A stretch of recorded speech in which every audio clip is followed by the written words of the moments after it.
When I was a kid, I had a mostly typical suburban childhood. White picket fences, cracker-box houses all the same, endless concrete for my friends and I to ride our bikes on, and the only strangers we saw were the occasional drifter or traveller that wandered through our town. My dad worked at the steel mill, my mom was a homemaker, and I remember afternoons off from school filled with bike rides, trips to the arcade, Boy Scout meetings, and, of course, exploring Stokes woods that lay just off the secluded neighbourhoods we all lived in. Stokes Woods was where my friends and I had so many firsts. It was the first bit of real freedom we had, spending summer days exploring, making maps, and setting up camps that would be found again later to our great amusement. It was our first brush with death, finding birds or animal carcasses on the trail. We poked them with sticks and oohed, never guessing that one day we might share their fate. I was in the woods the first time I swore, yelling, "Damn it!" as I skinned my knee when I was 8. I was in the woods the first time I saw a naked woman, the glossy pages of Terry's dad's Playboy held gripped in my sweaty hand as we sat around a campfire when I was 11. It hosted my first camping trip and was the first place I was allowed to camp alone. Well, with Terry and Reggie at least. It was also where we found the treehouse. The treehouse was a relic of kids gone by. It was in a big old tree set into a clearing, a fire pit dug in its shadow, with a dumbwaiter to pull things up and a rope ladder to climb up through the trapdoor. It had been built in pieces, and there was a wall inside with the signatures of kids who had added to it. When we came across it one afternoon, our 9-year-old eyes growing wide with wonder, we knew we had found something special. Over the next few weeks, we replaced the rope ladder, cleaned out the fire pit, replaced the rope on the dumbwaiter after a disastrous incident that sent our stuff spilling 20 feet to the ground. We painted it too, finding some paint at the junkyard and painting the faded treasure in a wash of purple and browns and golds. We added a bike rack, again with wood from the junkyard, and the easy trip to and from the yard made me believe that the treehouse may have been constructed from things they found in the junkyard. We asked Old Man Macy, the caretaker, and he said that kids had been coming and going for years, taking stuff for projects in the woods. He was glad it had been put to such good use. We had been playing and camping and using the treehouse for a couple of years when Terry suggested a Halloween sleepover. "It's on a Friday. We can camp out in the treehouse, eat candy, and tell scary stories." I thought it sounded like a great idea, and my parents agreed. This may sound weird to some of you, but the town we lived in was very rural, and crime was almost non-existent. Our town had a population of around 1,200. Besides the odd traveller that sometimes blew through, you knew your neighbours very well. We had camped in the woods for the last few years, and the Boy Scouts had taught all of us how to camp safely and not burn down the woods. That night, we all hit the streets as soon as the lamps came on, pillowcases in hand, and embarked on a sweet journey. We had a theme, as we always did, and we were all dressed as Avengers when we went out to trick or treat. I was Hawkeye, bow slung over my shoulder and cheap mask covering my eyes. Reggie was the Hulk, body painted green with absurd foam Hulk hands on his real hands, and Terry was Captain America, his store-bought costume topped off by a trash can lid shield he had painted a star on. We moved from house to house, striking poses and delighting adults as they filled our pillowcases with candy. By the time the porch lights started going out, we had bulging sacks ready to burst from candy. We stopped at our home, dropping off a little excess candy and getting our camping stuff, and told our parents where we were going. My mom kissed me goodnight and told me to come straight home if there was an emergency. And with that, we set off. We walked the familiar trails into the woods, backpacks and bulging candy sacks weighing us down, and the night was lit by a full and ghostly moon. Reggie and I talked excitedly about the candy, wanting to tell ghost stories as we ate it, but I kept getting distracted. I could swear there was a noise out in the woods, a bird or a high-pitched wind, and as we moved towards the treehouse, it seemed to follow us. The other two were oblivious, but the sound made the hair on the back of my neck stand up. We came to the treehouse at long last, and in the full light of the moon, it looked ghostly and strange. Once we were safe inside the treehouse, lanterns on and candy spilled onto the floor, I began to feel at ease. This was our sanctuary. Nothing bad could happen to us here. We were children who had yet to experience loss or real trauma, and we were secure in the knowledge that no matter how bad it got, our parents would still protect us from anything. We were foolish, but children are supposed to be foolish, I guess. Reggie was halfway through one of the full-size candy bars the Hudsons had been giving out when Terry suggested we started ghost stories. Terry loved scary stories, and he usually had a good collection of them from the internet or wherever. Reggie pulled a beanbag chair over from a corner, and I drug a chair over so we could group up around the lantern. Normally, we would tell our stories around the fire pit, but I think we all sensed that tonight it was better to be inside. Halloween was unique somehow. Best to be inside after dark. Terry brought the flashlight up under his chin, tilting the light knob down on the lantern, and grinned at us ghoulishly. "This is a true story. I swear it on my life," he said theatrically, before beginning his story. He told us a story about a kid plagued by the ghost of a hobo he and his friends had accidentally killed. They'd been playing a trick on him, and he had choked to death on a sandwich. After he died, the boy kept seeing him around, in windows or on street corners, but his friends wouldn't believe him. Then, while the boys were at a sleepover, the ghost struck. I found myself distracted as he told the story though.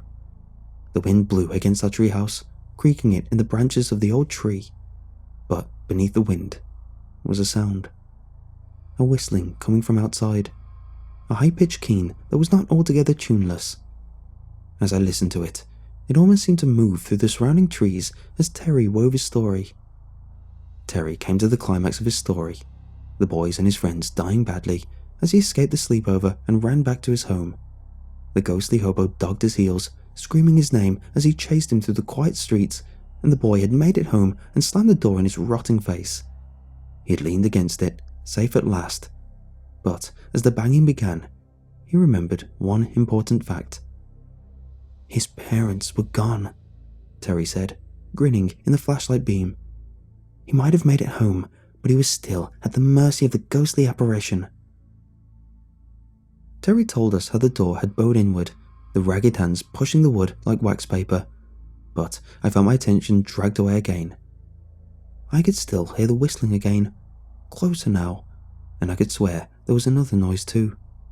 Rustling leaves maybe, or leaves cracking underfoot. Was someone outside our treehouse? And as Patches pushed at his door, trying to catch him, the boy snuck out of his window and disappeared into the night, never to be seen again. Terry seemed to notice then that I wasn't really paying attention. "Oh, come on, that was a great story." Yeah, sorry, something was distracting me outside." Reggie looked quizzically at me. "What was it?" "I thought I heard someone outside moving around in the leaves." Terry turned to look at the bare window, and Reggie walked over to look out into the inky blackness. The moon cast an odd light over his face, but as he scanned the ground, it gave away no sudden surprise. He shrugged his already broad shoulders and returned to his beanbag chair. He reached for a candy bar and started unwrapping the silver foil. "Nothing there," he said after Terry, and I stared at him for a few seconds. Must have been the wind. Terry began another story about a shadowy creature that lived in a stairwell, but as he laid out the narrative, I could hear the whistling again. It wormed into my consciousness, spinning through the trees outside like a drunken bird. I could hear the leaves crunching again, the wind making them rustle like skeletal wind chimes, and suddenly I too wanted to go to the window and look into the night.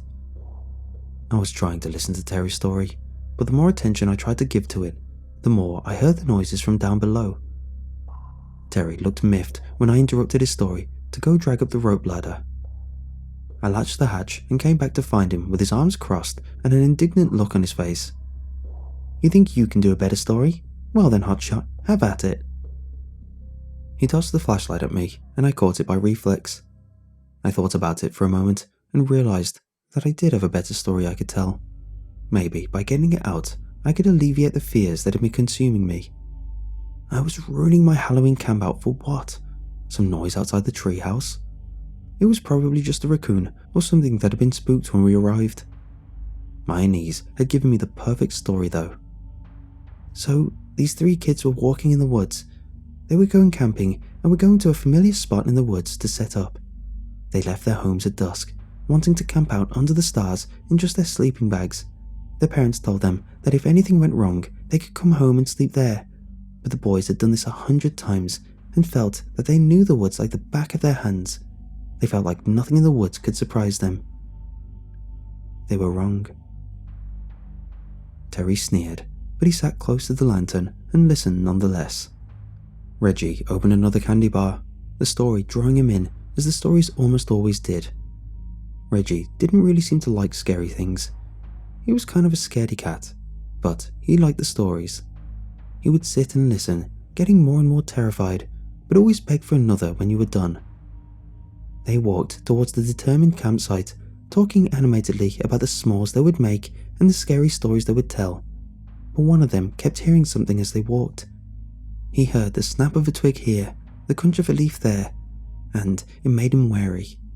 He told his friends, but they shrugged it off as nothing.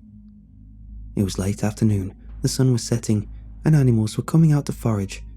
They were probably just hearing animals moving around in the dry leaves. The 2 of them went back to walking, talking between themselves, but the third kept listening, kept looking over his shoulder to see what lay behind. Terry and Reggie were paying attention, Terry a little begrudgingly, but Reggie's eyes were large and starry as he listened. And as I told the story, I almost thought I could hear the leaves crackling outside the treehouse.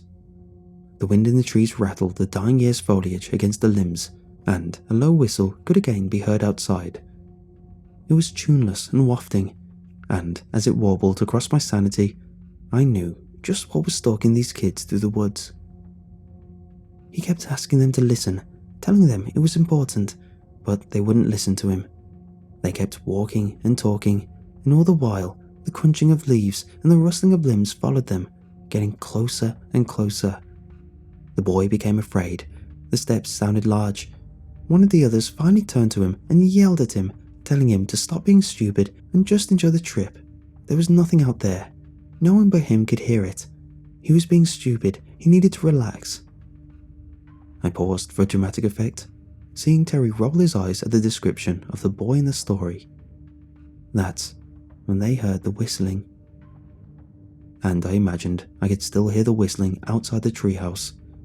It was getting closer and closer as I told the story. Was the story drawing it in? Was I calling it to the treehouse? But by now, I couldn't stop myself. The story needed to be told, and I'd become a conduit for it. I would tell it to the end, even if the whistler came right up the tree after us. They all froze when they heard the whistling. This was no wind through the boughs of a tree. This was a tuneless, monotonous whistling that cut across the dying afternoon like suckle through wheat.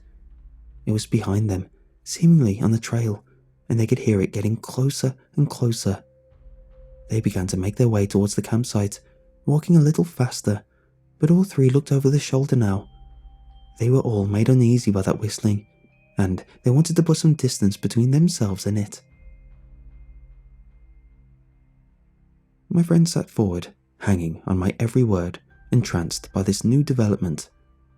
Outside, I imagined I could hear the whistling coming from just outside the clearing. They didn't talk anymore, they didn't laugh, and they didn't joke.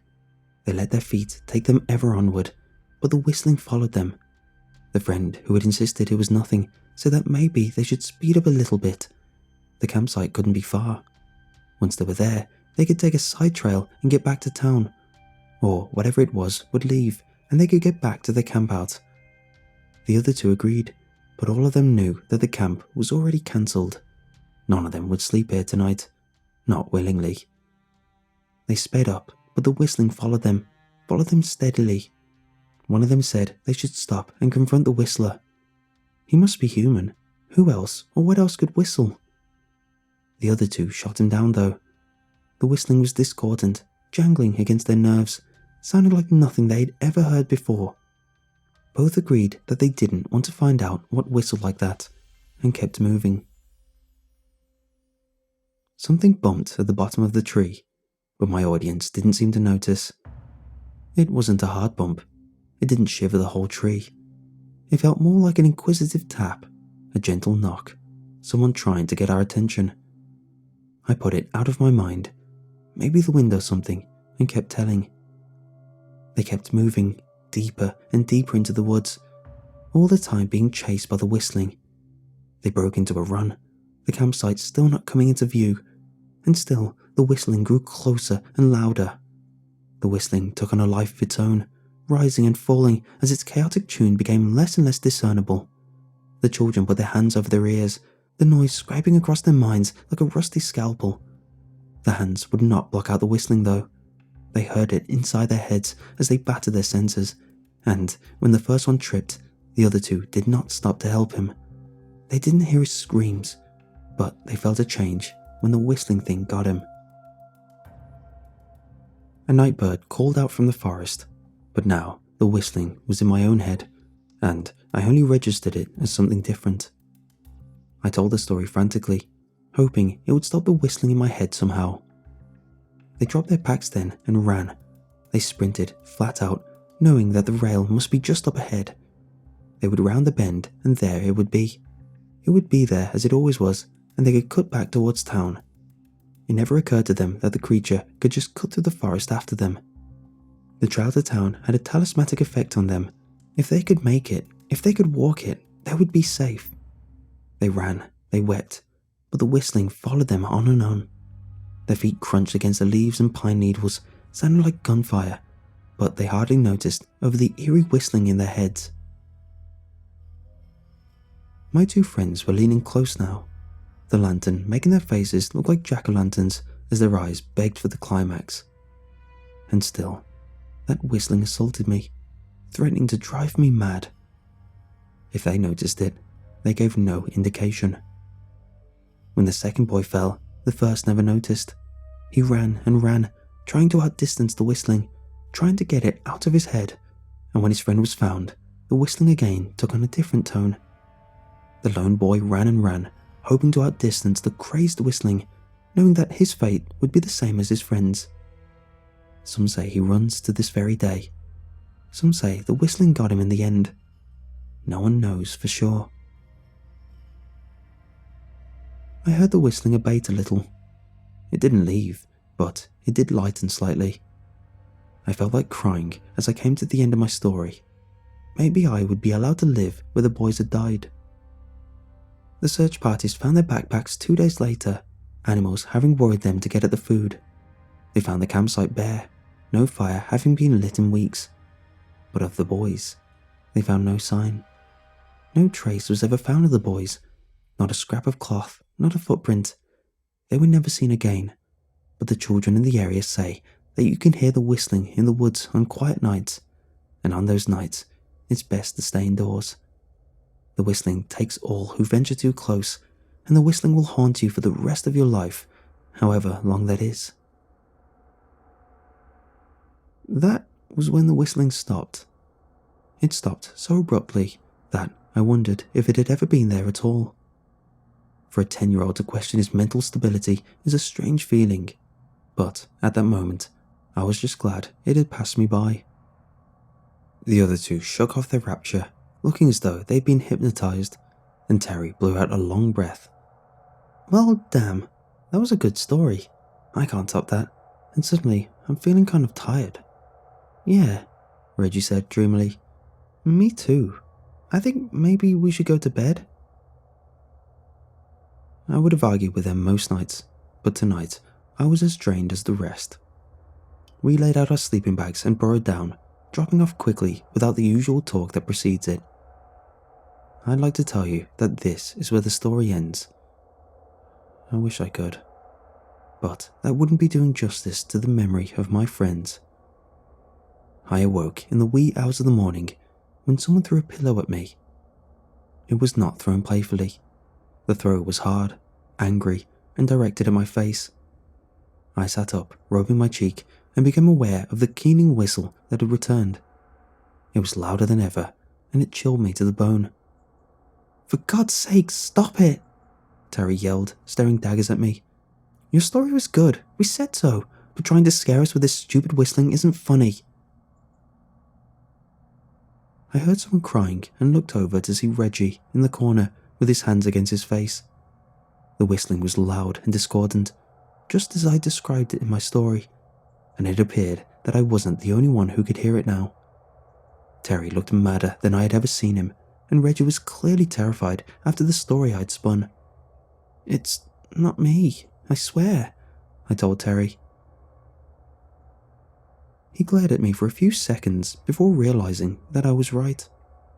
He moved to the window, and I joined him, trying to see the source of the whistling.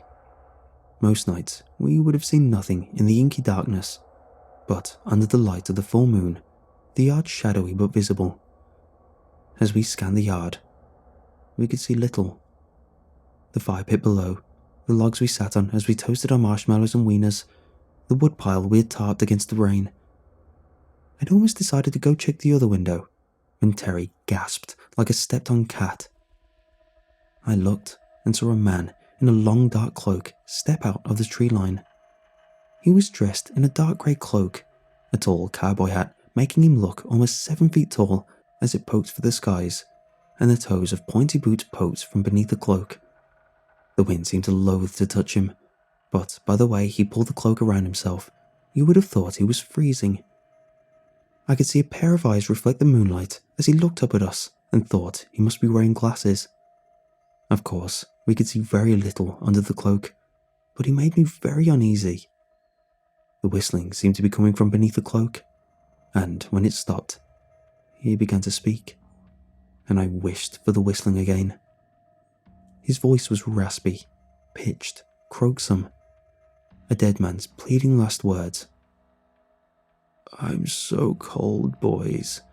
Might I take shelter in your treehouse for the night?" I shuddered, not knowing what to say. Somehow, Terry found his voice. "Go away. Our mother's told us not to talk with strangers. We don't know you." "Please, boys, kind boys, didn't your mothers teach you hospitality? Let an old man come in out of the cold," he pleaded. "No," Terry said and moved away from the window, as though the man might somehow leap through the window. The man didn't yell. He didn't plead. He just sat on the log beneath our treehouse and continued to whistle. The jagged chords wafted up into the treehouse, and I saw Terry shudder as he began again. He picked up a boot that had been part of my costume and went to the window to throw it at the man. Terry sent it sailing, but hissed when it didn't connect. As the whistling continued, he threw several other things, but the old man never seemed to be where he was aiming. Terry cussed loudly, reaching for the lamp. I wrapped my arms around it, begging him not to. "It's all the light we have, Terry, please." He tore it out of my arms, growling as it came free, and chucked it at the old man. It broke on the ground, shattering and fizzling with an electric pop, and the inside of the treehouse was darker for its passing. The whistling went on though. The man never seemed to run out of breath. Reggie began to rock in the corner, sobbing loudly as the man whistled and whistled below. Terry screamed at him from the window, his rage never ending, as I covered my ears and tried to keep the threads of my sanity together. It seemed to last for hours, for days, and as I sat with my eyes closed, I prayed it would end. When I heard the floorboards creak, I opened my eyes. I saw Reggie standing by the window, his foot already on the ledge. "Reggie?" I breathed, half getting up. "What are you doing?" Reggie looked at me, snot runners creeping down his face. His naked face looked tortured, tears cutting lines down his dirty cheeks. He smiled gruesomely at me as he framed himself in the window, and I didn't have to ask what he intended to do. I tried to stop him. I pulled myself up from the floor to go get him, but it was already too late. "I just wanted to stop," he breathed before he threw himself out the window. We never heard him hit the ground over the loud and terrible whistling. Terry stormed over to the hatch and had unlatched it before I could throw myself across it. "What are you doing?" I breathed. "What do you think I'm doing? I'm going to go do something about this guy. He's an adult, Terry. You can't do anything to him. Get out of my way. I'm going out there." He's scary, Terry. You shouldn't go out there. You'll end up like Reggie. You'll... Terry kicked me, sending waves of pain through my gut, and I rolled off the trapdoor. I heard him throw it open and toss the ladder down, descending in a shrieking rage as he made for the whistler. As scared as it had made Reggie, the whistling made Terry a furious juggernaut. I drew myself up, my ribs hurting, and hobbled to the trapdoor. I looked down before closing it, and gasped in horror against my throbbing chest. The man was at the bottom of the ladder. His face was still hidden by the cloak, his eyes a glittering twosome amidst the swirling dark void. And I could see thick red fluid around the collar of the cloak. He was 2 rungs up the ladder, temporarily frozen by my gaze, and I slammed the hatch and threw the lock a second before he slammed into it. I crawled away from the hatch, seeing it buck wildly and hearing him scream at me to open it. He cussed and howled like an animal, wanting to get in, but stopped by the strong bolt some past child had installed on the sturdy hatch. Maybe they'd installed it to keep him out, I thought after. My fear overtopped me at some point, and as I watched the door jump in its frame, I must have passed out. When the banging woke me up, it was daylight, and I screamed loud enough to startle whoever had been banging. "Easy, kid, it's Sheriff Basque. Are you okay?" I dragged myself to the hatch, my ribs aching, and threw the bolt before falling back, panting. If it was the whistler, I hoped he was quick at least. My ribs would turn out to be broken, and their healing would encompass 2 of the worst months of my life. Every time I breathed in, I was reminded of the whistler and that last encounter with Terry. At that moment, though, I didn't care what happened. I just wanted it to end. Sheriff Basque pushed the flap open, and I guessed I'd get to live another day. He took me to the hospital. He took me to the waiting arms of my parents, who pulled me into the warm embrace of their arms and threatened to never let go. I had been missing for 2 days, they told me, and when the police had seen the state of our treehouse, they feared the worst. They never found any sign of Terry or Reggie. I told them what happened. I told them about the whistling man, about Reggie's fall, and Terry charging from the treehouse to attack him. I told them about how I'd locked the trapdoor and passed out as I watched the man try to batter his way in. That was 8 years ago. I've seen that night in my dreams every night since. The events live on in my memories in living colour, and I often wake up screaming as the man tries to break the hatch open. In my dreams, I don't pass out. In my dreams, the hatch doesn't hold. In my dreams, I wake up as he wraps his hands around my throat and drags me towards that pitch-black moor he hides beneath a coat.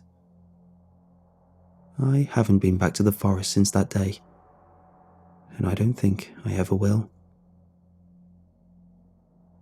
Lately, though, I've been hearing the whistling as I lie in bed at night. I look out the window, my backyard butting up to the woods, and see 2 small figures hovering on the outskirts. Sometimes the man in the coat is there too, but I know better than to try and tell my parents. All of them are gone when I get there, and I just end up looking crazy. I leave for college next week, and I've chosen one in the middle of a big city. I plan to attend it because the closest collection of more than 4 trees is 60 miles from my dorm. I'm hoping that distance will stop these apparitions, but I don't know. I can hear the whistling now, even as I write this. I can hear my dead friend's soft calls as they entice me to come out and play. I can hear that whistling as it scrapes against my nerves yet again. I hear it, and I hope that I get to leave for college before it becomes too much to bear. Before it calls me back to the treehouse once more.